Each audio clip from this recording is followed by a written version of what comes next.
We're now going to go to the recording. Sorry to start that over again for Bangladesh. Good morning, everyone. My name is Shahrukh Y Mirza. I'm a program officer with WaterAid Bangladesh, and today I'll be presenting on WaterAid's work in NHS schools and communities across the country. So, just for some background into the country, Bangladesh is one of the most populated countries in the world, with a population nearing 160 million. It's largely socially, ethnically, and religiously homogeneous, with majority Muslim and Bengali population. The number of girls, both primary and secondary school, outnumber boys, and Bangladesh has done really well to achieve gender parity in both primary and secondary education. Despite these impressive achievements, they still struggle with the very basic issue of managing their periods. Going on to the general education context in Bangladesh, there is widespread lack of knowledge about menstruation. So a recently conducted survey on hygiene behavior found that only 36% of schoolgirls knew about menstruation and menarche. Alongside that,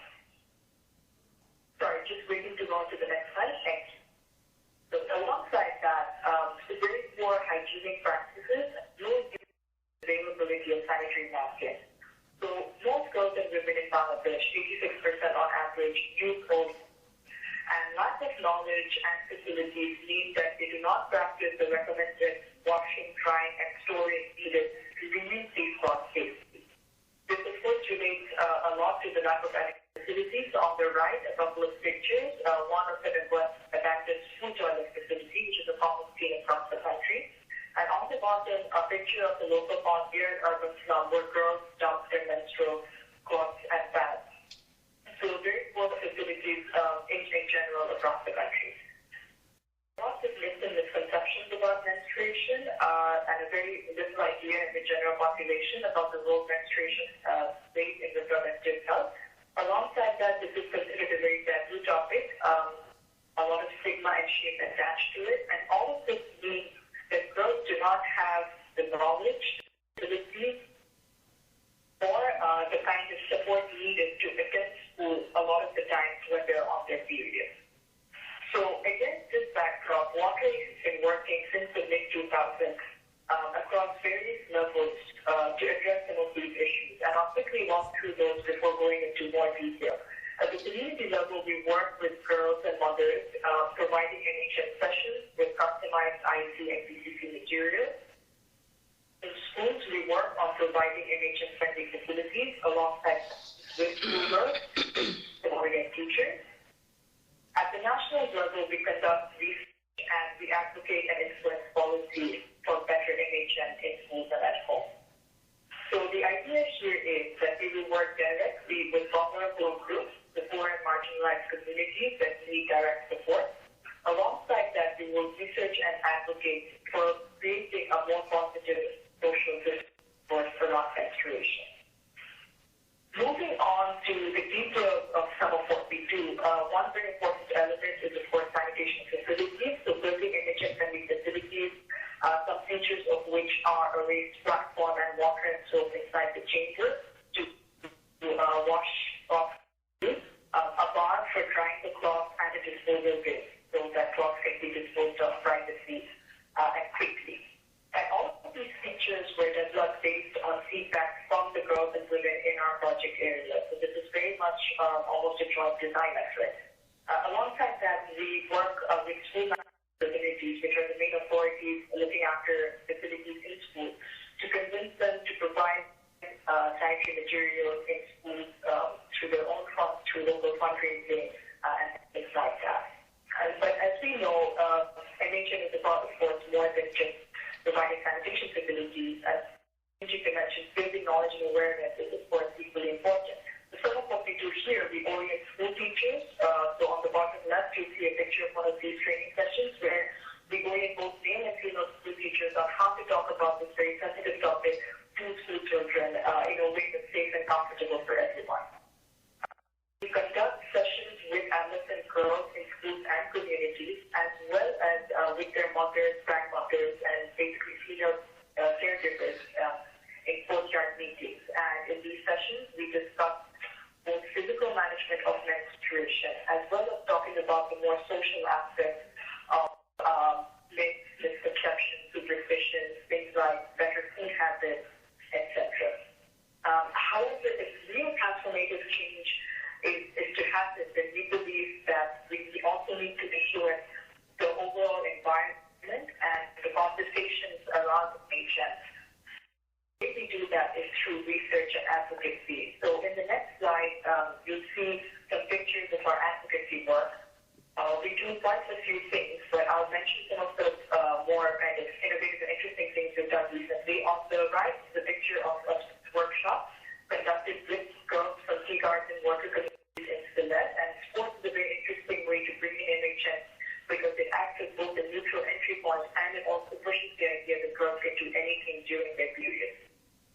Below is a picture of the TV program called Shahrukh Y Mirza. Shahrukh Y Mirza is the largest adolescent health network in the country, and we did 4 episodes on Shahrukh Y Mirza.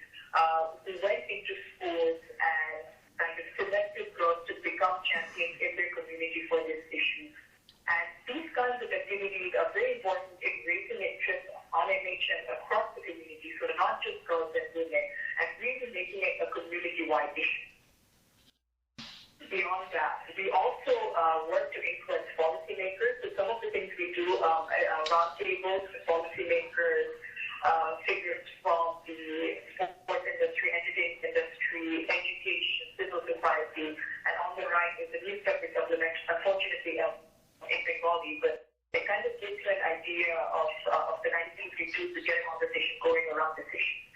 Generating evidence, very important. So the survey that I mentioned earlier, this is the National Hygiene Baseline Survey, which was conducted in 2014 by a research institution called ICDRB, the government, the Post Unit, and WaterAid. And this had a component on NHM, and we found that having kind of widely accepted solid numbers really helped to convince policymakers of the importance of this issue.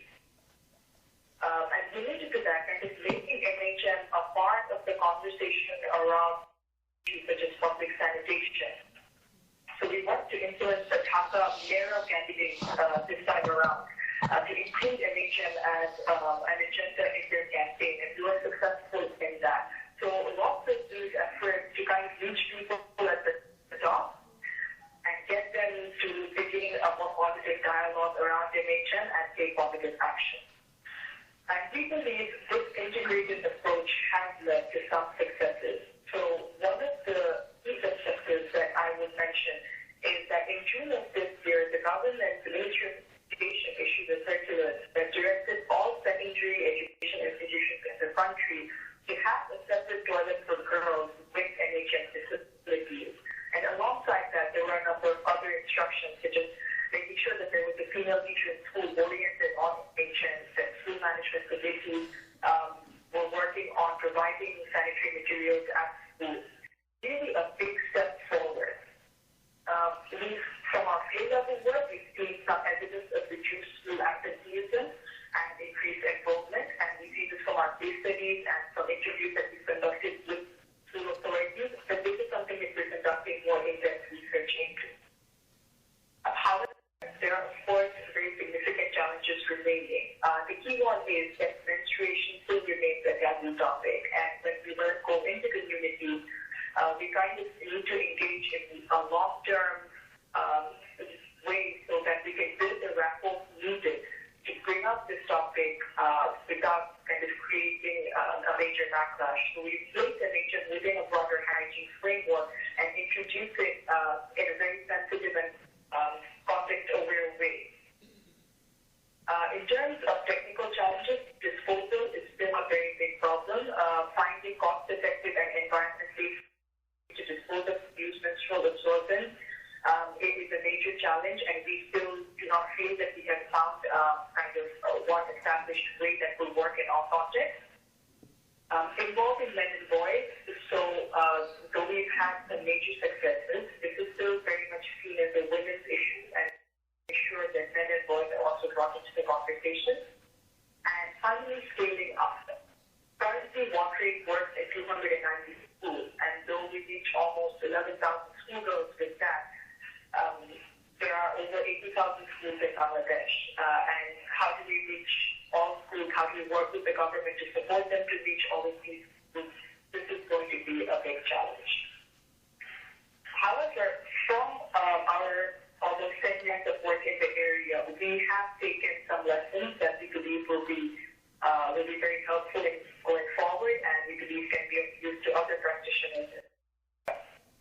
So some of our recommendations are working with the local context. So menstruation is a very context-specific experience, and programs and interventions need to acknowledge that.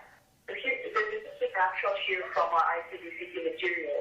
On the left, you see a picture that's meant for an urban slum, in the middle for a rural village setting, and on the right for the Chittagong Silk Tracts, which is an ethnically and socially distinct area in the southeast region of the country. So this ICDCT material acknowledges that girls will be managing their periods in very different states and social settings compared varying from area to area, and we try to address that in our work. And related to that is that kind of designing with communities and partners so that we ensure we capture all of these differences in our work. Building a body of evidence, I mentioned the National Hygiene Baseline Survey, which has been very helpful in work and is also a valuable piece of research on its own. And taking from all of this, we believe that going for a multi-pronged approach where we reach vulnerable girls and women directly with support and then use evidence-based advocacy for policy level changes, it's a very good way of changing things both at the grassroots level and then at the broader national level. So these are just some preliminary recommendations. But of course, the overall context of Bangladesh requires us to go a lot further. So in conclusion, the situation now, the National Hygiene Baseline Survey indicates widespread lack of knowledge and adequate facilities in schools. Only 11% of schools had a separate toilet facility for girls. Only 3% of those toilets had any disposal facility. So there is a lot of work that still needs to be done on aspect of sanitation, and this relates back to the challenge of scaling up and reaching all of these schools and making sure that their facilities are NHM friendly. And then going on the strategic dimensions, influencing knowledge and norms. So as I mentioned, this is still very much a taboo topic, and we need to continue with very strong advocacy efforts to make sure that this becomes an issue for everyone across all levels of society.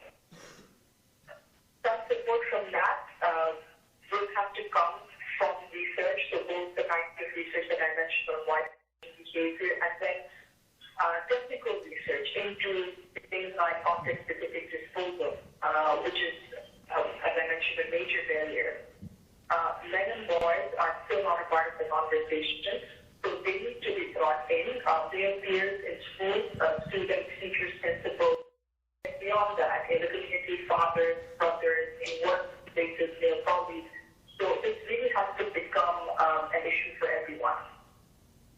The need for adolescent-friendly health services. So this is something we're seeing increasingly in our work, that very common and treatable complaints escalate into very serious issues because we do not know where to seek help and who to ask questions to. So there is a very clear and urgent need to create adolescent-friendly health services across the country, especially in the more remote village areas. And finally, kind of more generally, this one integration. So between health, education, and WASH, all three sectors need to work together. This cannot be the topic for any one specific domain, because unless we take a very integrated and holistic approach, girls and women will not get the support needed to manage their periods safely, privately, and throughout their lives. So thank you very much for your patience. I'm available by email if anybody has any questions, and of course, in person. Great. Thank you very much, and sorry that the sound was a bit challenging on that one. I think some of the recordings or even the recordings were difficult with the, I won't even pretend to understand the technology.